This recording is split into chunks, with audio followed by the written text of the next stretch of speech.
I'm going to show you in 10 minutes or less how to buy Bitcoin and send it to a hardware wallet. The only thing I won't show you in this guide is how to actually create an account on an exchange. That's pretty trivial. Just pick a Bitcoin exchange, create an account, link your bank account, and buy some Bitcoin. And then I will show you how to do everything else. And we're going to be using for this demo a Coldcard Mk4. So I have the Coldcard plugged in here. Now mine's asking me for my PIN. If this is your first time using a Coldcard, you'll have to set up a PIN. So I'm going to input the PIN for this Coldcard. The PIN is entered. Okay, now we need to create a seed phrase. The seed phrase will control our wallet. So from the main menu, it's the first option, new seed words. Click 12 words. And there you go. It's generating our seed phrase. And here's the first few words for mine. And I'm going to write them down. The next step is for the Coldcard to verify that you know each of the words. Okay, so hit next. And now it's verifying that we know each of the words. So I'm going to do this off screen and then I'll see you when I'm done. Okay, I've entered all the words and now it's applying the seed phrase to the Coldcard. Okay, and now the Coldcard is configured with the seed phrase. As long as we don't destroy the seed from the Coldcard, we never have to enter it again onto the Coldcard. The Coldcard will remember our seed phrase every time you power it off and power it back on. So hit OK. Now we need to export the wallet so we can manage it from our laptop. So from the main menu, scroll down to Advanced Tools, click Export Wallet, and we're going to use Sparrow Wallet. So click Sparrow Wallet, hit OK.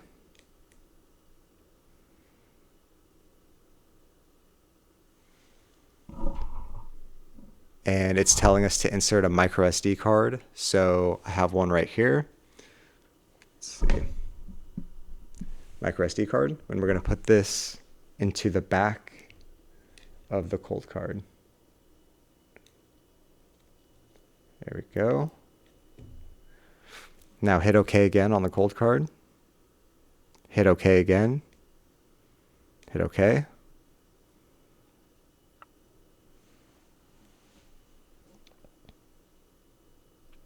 And now it tells us that it created these files, and these are our wallet files.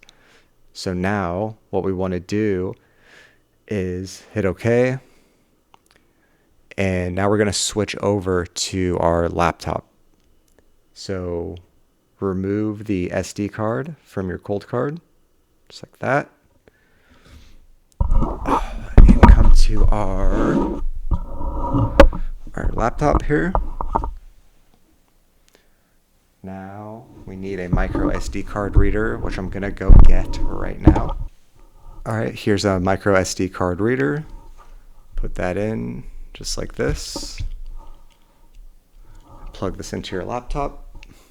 Okay, so we're now on the MacBook, and I've inserted my SD card reader with the SD card in it. So now we have the wallet file that was created in Finder, Sparrow Export-2. So copy it and then paste it somewhere into your MacBook. Okay. Now the next thing you need to do is download this software called Sparrow Wallet. And this is used to manage our wallet. So this is the website. Just click download and follow the instructions to install it. I already have it installed on my laptop. And when you're installing it, you're going to come across a screen like this where it says server right here. And we want to choose a public server to connect to. We're not running our own node, so we need to connect to a public node. Just pick one from the list, click test connection, and it looks good. close. And you see on the bottom right of the status bar this yellow switch. It's yellow, which indicates to us that we're connected to a public server.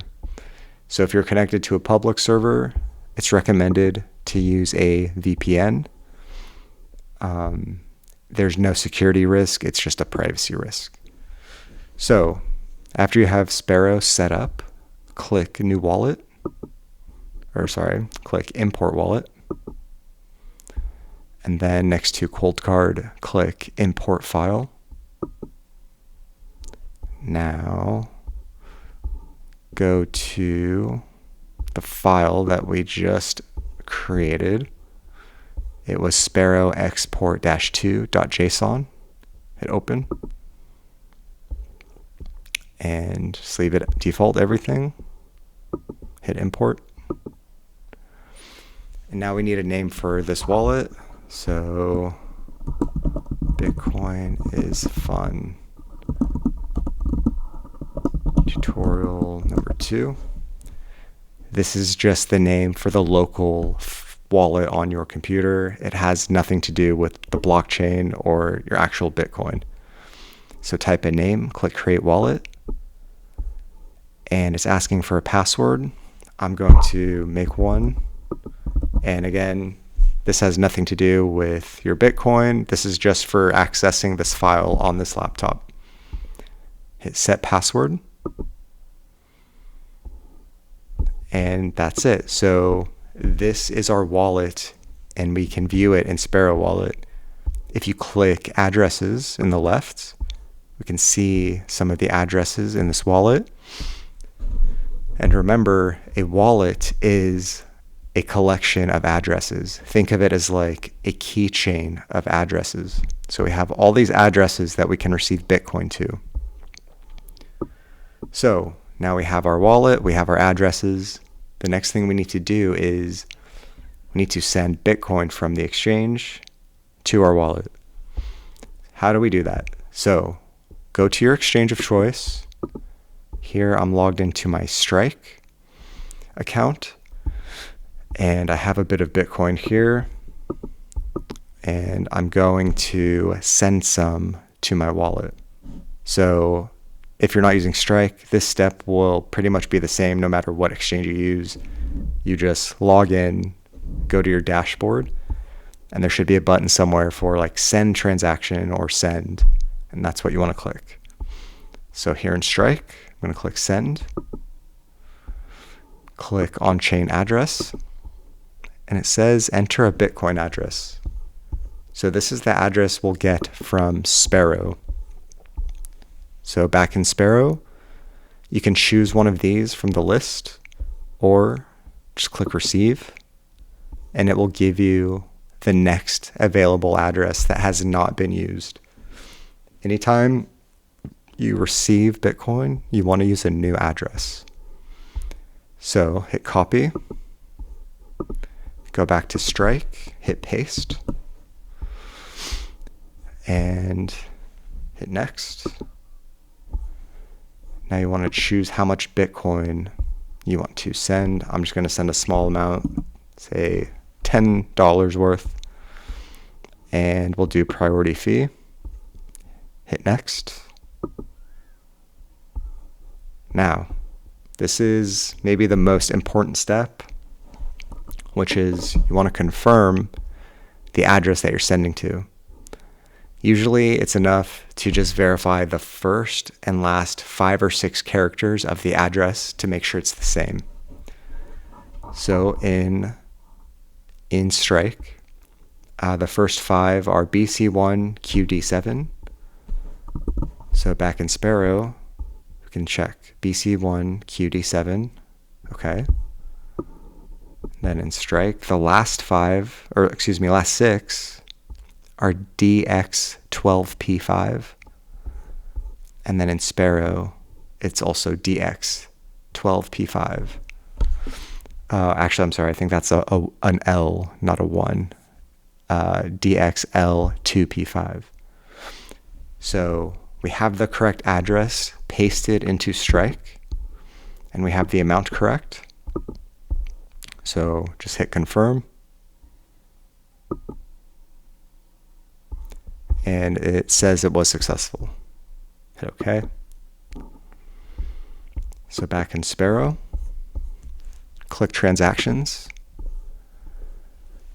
So the transaction should appear here in a minute or two. But when it's displayed here, we haven't actually received it in our wallet. It just means that our transaction is waiting. It's floating around, waiting to get picked up into the next block. So we got this little pop-up widget saying we received a transaction, or excuse me, saying there's a new mempool transaction for $10 US. And see right here it says unconfirmed. So that means that we haven't actually received it in our wallet, but we will. So once it's confirmed, that means that it's in a block in the blockchain. So that will happen in maybe 10 minutes, 20 minutes. Just depends when the next block is mined. So that's it. We started with our Coldcard and we created a new seed phrase, which is like creating a new wallet. It means the same thing. And then we exported the wallet to our laptop so that we can manage it in Sparrow. And then on our laptop, we sent Bitcoin from our exchange account to the Coldcard. And the way we did that was by getting an address from Sparrow Wallet. So that's the whole process in a nutshell of sending Bitcoin from the exchange to cold storage or to your hardware wallet. So this is a few minutes later, and in Sparrow Wallet, here's the transaction. It no longer says unconfirmed. It actually has a timestamp there now. So what that means is that our transaction, it's officially in our wallet. We can say that the transaction was successful.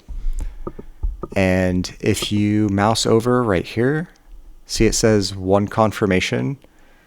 That means it's in one block, or excuse me, that means that there's one block that has been mined on top of ours. It's confirmed one time in the blockchain. The more confirmations, the more deep our transaction is buried in the blockchain and the more secure it is said to be. So now the next thing I'm going to show you is how do you send Bitcoin? What if I want to sell this Bitcoin? How do I do that? To do that, you need to send it from your hardware wallet back to the exchange. Because remember, the hardware wallet, it's a dumb device. It doesn't have any internet functionality. So we need to send it from that wallet back to the exchange. And so that's what I'm going to show you how to do right now. In Sparrow, we need to create a transaction. So what we do is click send. And this is where we create the transaction. So we need to send this to an address in our exchange. So we're using Strike. So in your Strike dashboard, go to receive. And it's giving you a couple options here. You can use a QR code or just copy the on-chain address. I'm just going to copy the address with this button here. Go back to Sparrow, hit paste. And you can add a label to help identify this transaction. So test transaction to Strike. And you can choose the amount you want to send. Hit max. And the fee is automatically suggested for us. I usually just go with that. If the fee that you choose right here is too low, then your transaction may take a very long time to get mined or added to the next block. So just go with the average or suggested and hit create transaction. Now we can verify the details here. Paying this amount of sats to this address. So we want to do the same check that we performed previously. We want to verify the first 5 or 6 characters and the last 5 or 6 characters. So the first 5 are BC1Q7G. That's here, BC1Q7G. And then the last 6 are 356PRL, and then in Sparrow, 356PRL. That's the most important thing you want to check for. After you verify the address, click Finalize Transaction for Signing,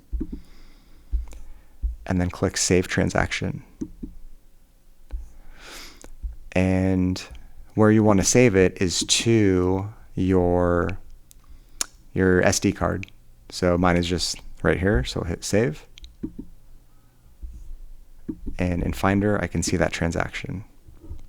So now what we need to do is we need to put the SD card back into the Coldcard so that we can sign it. Okay, so we've got our Coldcard here. We've got our SD card here. And just pop that bad boy right in the back. Now we can power this on and do the next step. Okay, so we have our Coldcard here, and it's plugged in, powered on, and the SD card is inside. So enter your PIN.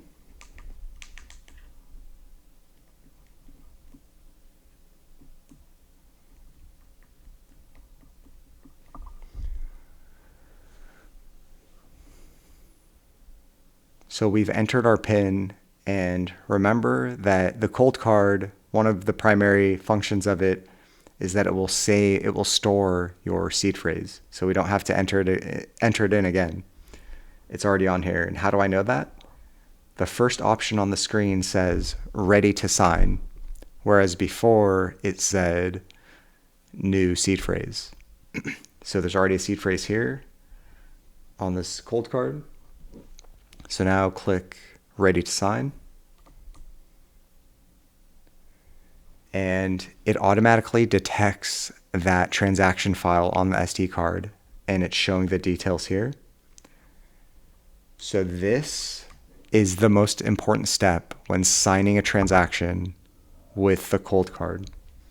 Okay, you need to make sure, you can do all your verifications in Sparrow as we did, but this is the last stop before, well, it's not the last stop, but this is the source of truth where we want to verify the details of the transaction. So we want to make sure that the number of sats we're sending is correct. So this is correct. That's what we saw in Sparrow, 8586. And we also want to scroll down and check this address again. So remember in Sparrow, it started with BC1 Q7G, and that's what we see on the Coldcard. And then the last 6 were 356 PRL, and that's what we have on the Coldcard screen as well. So if you verify that's correct, then you're good. And it also shows the fees and some other information, but after you check everything, just hit OK.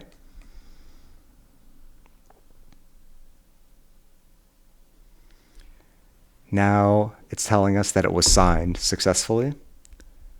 And now what we need to do is we need to put the SD card back into our laptop. So flip over the Coldcard, and there's the SD card. Put that bad boy right into your reader, and put your reader into your laptop. Okay, so we put the SD card back into our laptop, and now we're back in Sparrow. So here's our wallet, and then here's that transaction that we created. So from this same screen that we left before, click Load Transaction, and now you can navigate to the file in your computer. So here's the SD card. There's a couple other things on here. So the file you want to select is the one that ends in PSBT. Test transaction a strike signed .psbt. Hit open. Okay, so the transaction is signed and it's loaded into Sparrow. The final step, this is the last thing we have to do, is hit broadcast transaction. Click it. And we see immediately that the sats are deducted from our wallet. Now, again, same as before, this transaction is not immediately effective. It needs to get confirmed in the blockchain first. As you can see here, it's unconfirmed. So this will be updated in about 10 minutes or so. So that's how you sign transactions. It's called signing. It's how you send Bitcoin out of cold storage back to the exchange.